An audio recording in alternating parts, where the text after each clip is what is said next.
اب میرے بھائیوں اگلی صورت بڑی مشہور صورت ہے، سورۃ العلق۔ یہ تو یقیناً مکی صورت ہے، اور بخاری و مسلم دونوں میں حدیث موجود ہے کہ نبی علیہ السلام کے اوپر پہلی 5 آیات جو نازل ہوئی تھیں وہ اسی صورت کی تھی۔ قرآن میں اس صورت کا نمبر 96 ہے، لیکن یہ مصحف کی ترتیب میں ہے۔ قرآن حکیم جو نازل ہوا اس کی ترتیب میں سب سے پہلی صورت یہی ہے، اور اس کی پہلی 5 آیات جو بخاری مسلم میں ڈیٹیل حدیث موجود ہے۔ غار حرا میں نبی صلی اللہ علیہ وآلہ وسلم چند دنوں کے لیے عبادت کے لیے چلے گئے۔ سیدہ عائشہ راویہ ہیں کہ نبی علیہ السلام کی زندگی کا جب 40واں سال شروع ہوا تو آپ کا دل دنیا کے کاموں سے اچاٹ ہو گیا، اور سیدہ ختیجہ سلام اللہ علیہا سے وہ کچھ کھانا وغیرہ بندھوا کر تو وہ غار حرا میں عبادت کے لیے چلے جایا کرتے۔ یہ آپ کے بزرگ ہیں جو 40 سال تک بغیر کھائے پیے زندہ رہتے ہیں۔ اللہ کے نبی کو روٹی کی ضرورت پڑتی تھی، آپ کی بیوی باندھ کے دیتی تھی۔ کہانیاں ساریاں جتنے جتنے کہانیاں آئے گی میں وڈ کے پرے ماروں گا۔ بخاری مسلم ہے کہ نبی اسلام کھانا ساتھ لے کے جایا کرتے تھے۔ تو آپ کے وہ تو کہتے ہیں بزرگ اتنے سال تک چلا کٹیا، نہ کچھ کھادا نہ پیتا، سب جھوٹ ہے۔ تو بخاری مسلم کے الفاظ ہیں کہ نبی علیہ السلام کہتے ہیں کہ اچانک ایک دن میرے سامنے انسانی شکل کے اندر فرشتہ نمودار ہوا، جبرائیل علیہ السلام آئے، اور انہوں نے مجھے کہا اقرا، پڑھو۔ تو آپ علیہ السلام کہتے ہیں میں نے کہا ما انا بقاری، میں تو پڑھا ہوا نہیں ہوں۔ 3 دفعہ اس نے یہ ریپیٹ کیا، تو نبی علیہ السلام نے کہا کہ میں تو پڑھا ہوا نہیں ہوں۔ تو پھر اس نے آپ علیہ السلام کو اپنے سینے سے لگا کر زور سے بھینچا، اور اس کے بعد کہا کہ پڑھ، اقرأ بسم ربک الذی خلق خلق الانسان من علق اقرأ وربک الاکرم الذی علم بالقلم علم الانسان ما لم یعلم۔ یہ 5 آیات تو نبی علیہ السلام نے پھر یہ آیات پڑھی۔ اب اس میں ایک چیز مبہم ہے۔ اس کے بعد پھر وہ حدیث چلتی ہے کہ آپ علیہ السلام واپس آ گئے، سیدہ ختیجہ سے کہا مجھے کمبل اڑا دو۔ سیدہ ختیجہ نے پھر تسلی دی کہ اللہ کے نبی علیہ السلام آپ غریبوں کی مدد کرتے ہیں، مہمان نوازی کرتے ہیں، دکھ درد اور مصیبت زدہ لوگوں کے لیے بھاگ دوڑ کرتے ہیں، اللہ تعالیٰ آپ کو کبھی اکیلا نہیں چھوڑے گا۔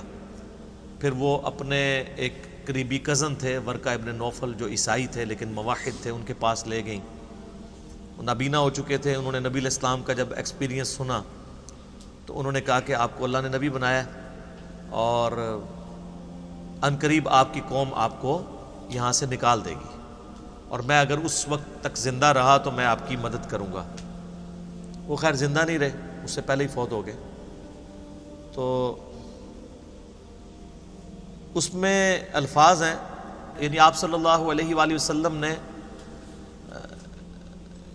سیدنا ورقہ ابن نوفل جو سیدہ ختیجہ کے کزن تھے ان سے کہا کہ میری قوم مجھے نکال دے گی، یہ تو مجھ سے بڑا محبت کرتے ہیں۔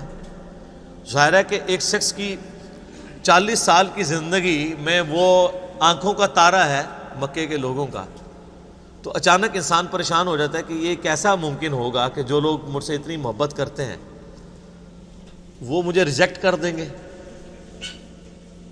تو ورقہ ابن نوفل نے بڑی زبردست بات کی، انہوں نے کہا کیا محمد آپ سے پہلے جس نے بھی یہ توحید کی دعوت بلند کی ہے نا،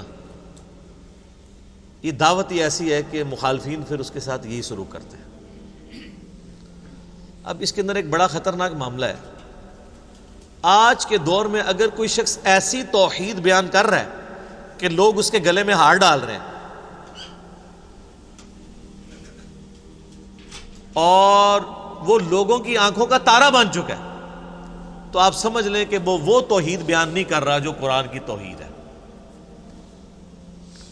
وہ توحید تو نبیوں سے نہیں کسی نے سنی، سوائے چند لوگوں نے جن کو اللہ نے توفیق دی۔ آج توحید کی کوئی بات کر رہا ہو اور لاکھوں کا مجمع اس کی بات سن رہا ہو اور لوگ تعریف کر رہے ہوں، تو وہ توحید وہی بیان کر رہا ہوگا کہ جو توحید ہندو بھی مانتے ہیں. سورج اللہ نے بنایا، چاند اللہ نے بنایا، زمین اللہ نے بنائی. تو ہندو کیا کہتے ہیں؟ شیطان نے بنائی. عیسائی کیا کہتے ہیں؟ فرعون نے بنائی. یہودی کیا کہتے ہیں؟ نمرود نے بنائی. نہیں، سارے کہتے ہیں اللہ نے بنائی. لیکن جیسے ہی وہ یہ کہے گا نا کہ اللہ کے علاوہ کسی کو مدد کے لیے نہیں پکارنا، یہ جو لوگ قبروں میں دفن ہیں جن کو آپ جا کے اپنی حاجتیں پیش کرتے ہیں، یہ کچھ نہیں کر سکتے. ساتھ ہی آپ دیکھیں وہ لاکھوں کا مجمع جو ہے نا چند درجنوں پہ آ جائے گا اور اس شخص کی پٹائی بھی شروع ہو جائے گی، کیونکہ یہ تو کسی نے سننی نہیں ہے. یہ وہ ننگی تلوار ہے کہ جس سے سب بھاگتے ہیں. بہرحال اس میں ایک جو چیز ابہام والی تھی وہ یہ تھی کہ نبی صلی اللہ علیہ وآلہ وسلم کو جو 3 دفعہ فرشتے نے کہا کہ آپ پڑھیے، تو آپ نے فرمایا کہ میں پڑھا ہوا نہیں ہوں. اس میں میرے خیال ہے ڈاکٹر اسرار صاحب رحمہ اللہ تعالیٰ کا موقف ٹھیک ہے، مولانا مودودی رحمہ اللہ کا بھی یہی موقف ہے کہ یہ جو پہلی وحی ہے نا، یہ کسی تختی کی شکل میں لکھی ہوئی نبی علیہ السلام کو دکھائی گئی ہے. جب ہی آپ نے انکار کیا ہے پڑھنے سے، ورنہ تو چھوٹی عمر کا بچہ بھی ہو، اس کو کہا جائے کہ پڑھ، جو میں پڑھ رہا ہوں میرے پیچھے پیچھے کیا ہے اور تیری زبان میں ہے، تو بچہ بھی پیچھے پیچھے دہرا دے گا. کوئی مسئلہ ہے؟ اور ایک شخص کی عمر 40 سال ہے اور اس کو فرشتہ آ کے کہتا ہے کہ جو میں پڑھتا ہوں پیچھے پیچھے پڑھو، تو اس میں تو کوئی مشکل نہیں ہے. یقیناً وہ زبانی کلامی پڑھنے کی بات نہیں کر رہے تھے، بلکہ کوئی لکھی ہوئی چیز جو سامنے موجود تھی. جب بھی آپ علیہ السلام نے کہا ما انا بقاری، میں پڑھا ہوا نہیں ہوں، یعنی میں پڑھنا نہیں جانتا. یہ تو سورۃ العنکبوت میں ہے نا کہ اے نبی علیہ السلام، اس قرآن کے نزول سے پہلے نہ تو آپ دائیں ہاتھ سے کچھ لکھ سکتے تھے، نہ کسی کتاب میں کوئی چیز پڑھ سکتے تھے، ورنہ یہ چیز کافروں کو شک میں مبتلا کر دیتی کہ یہ قرآن آپ نے خود گھاڑ لیا. نبی علیہ السلام کا امی ہونا یہ آپ کا معجزہ تھا. جبھی تو آپ نے جب یہ کلام پیش کیا ہے تو بڑے بڑے شعراء نے اپنے کلام پھاڑ دیے ہیں. کیوں؟ کہ یہ بڑا نفیس کلام ہے. اور اگر اس کے اندر یہ چیز ہوتی کہ آپ علیہ السلام کبھی کسی شاعر کی شاگردگی آپ نے اختیار کی ہوتی یا کسی فلاسفر کے پاس بیٹھے ہوتے تو لوگ کہہ دیتے کہ 40 سال سے بیٹھا تھا، کچھ تو سیکھ لیا ہوگا. حالانکہ آپ علیہ السلام تو بھیڑ بکریاں چرایا کرتے تھے، یا بالکل جب آپ کی شادی ہوئی تو پھر کوئی تجارت کا کام کیا. آپ علیہ السلام کا لکھنے پڑھنے کے ساتھ کبھی کوئی تعلق نہیں رہا، اور یہ اللہ تعالیٰ نے انٹینشنلی کیا تاکہ آپ علیہ السلام کی نبوت کی دلیل اسے بنایا جائے. ہمارا پڑھا لکھا نہ ہونا ہمارا عیب ہے، نبی علیہ السلام کا پڑھا لکھا نہ ہونا آپ کی خوبی ہے، جو ریکوائرمنٹ تھی. یہ بات مشکل سے سمجھ آئے گی لیکن آپ کو میں آسان مثال سے بیان کر دیتا ہوں. ڈاکٹر اقبال کا شاعر ہونا ان کی خوبی ہے، لیکن نبی علیہ السلام کا شاعر ہونا آپ کی خوبی نہیں ہے. قرآن میں ہے وما علمناہ الشعر وما ينبغی لہ، ہم نے اس پیغمبر کو شعر کہنا نہیں سکھایا اور نہ یہ ان کی شان کے لائق تھا. تو ہم تو شاعروں کی بڑی تعریف کرتے ہیں، لیکن اللہ فرما رہا ہے ہمارے نبی کی شان نہیں تھا. کیونکہ اگر آپ شاعر ہوتے تو لوگ کہتے کہ شاعر تو تھا ہی تو اس نے کلام لکھ لیا ہوگا. ویسے بھی قرآن کے اندر ایک ردم پایا جاتا ہے، آپ کو پتا ہے ڈیوائن میوزک ہے، آیات ملتی جلتی ہیں، اگرچہ ان کے وہ وزن اتنے نہیں ہیں. آزاد نظم والا سٹائل ہے جس طرح ہم کہتے ہیں، مصرے چھوٹے بڑے ہیں، لیکن بہرحال اس میں رب تو ہے. الرحمن علم القرآن خلق الانسان علمہ البیان، یہاں بھی تو ہے نا ربط، ہر صورت کے اندر ربط ہے. اور یہ ربط رکھا اس لیے تاکہ اس کا ٹیسٹ فیل ہو. اگر یہ عام نثر کے انداز میں ہوتی نا تو اس کا مزہ ہی کوئی نہیں تھا. عربیوں کے لیے کوئی انجوائمنٹ نہیں تھی، اجمیوں کے لیے بھی نہیں تھی. اور دوسرا اس میں چوری نہیں ہو سکتی. نثر کے انداز میں تو 2-4 جملے آپ بیچ میں شامل بھی کر سکتے ہیں، لیکن جو اس وزن پہ چیز چل رہی ہوتی ہے نا، ایون آپ ایک آیت کو اٹھا کے دوسری جگہ فٹ کریں نا، وہ فٹ ہی نہیں ہوتی. کیونکہ قرآن کی آیات جو ہے نا وہ ایک ردم کے ساتھ چل رہی. اگر آپ کہیں کہ میں سورہ 3 کی کوئی آیت فٹ کر دوں اس کے اندر، وہ کر ہی نہیں سکتا، وہ اپنے سیاق و سباق میں نہیں فٹ ہوگی. تو یہ اس کی حفاظت ہے. تو یہ موقف مضبوط لگتا ہے کہ نبی صلی اللہ علیہ وآلہ وسلم کو فزیکلی کوئی چیز دکھائی گئی ہے. اور اسی وجہ سے جو لوگ اس بات کے قائل ہیں نا کہ نبی علیہ السلام اعلان نبوت کے بعد اللہ نے آپ کو یہ استعداد دے دی تھی کہ آپ کتاب میں سے پڑھ سکتے تھے اور تھوڑا بہت لکھ بھی سکتے تھے، ان کے موقف کو تائید ملتی ہے اس چیز سے. مہارت نہیں تھی لیکن تھوڑا بہت کر سکتے تھے. اس کا ثبوت وہ بخاری کی حدیث ہے، جب صلح حدیبیہ کے اوپر موقع پر معاہدہ لکھا گیا تو کافروں نے کہا کہ ہم تو آپ کو اللہ کا رسول نہیں مانتے، محمد رسول اللہ کو کاٹ کے محمد ابن عبداللہ لکھے. نبی علیہ السلام نے سیدنا علی، چونکہ آپ کے کاتب تھے، آج کل کے کاتب وہی تو کوئی اور ہیں، نبی علیہ السلام کے زمانے میں مولا علی تھے، زید ابن ثابت تھے، تو مولا علی سے کہا کہ اس کو مٹا دو. وہ آج کل کے جو کاتب وہی ہیں نا، وہ پرلی طرف سے آئے ہوئے تھے صلح حدیبیہ کے موقع پر.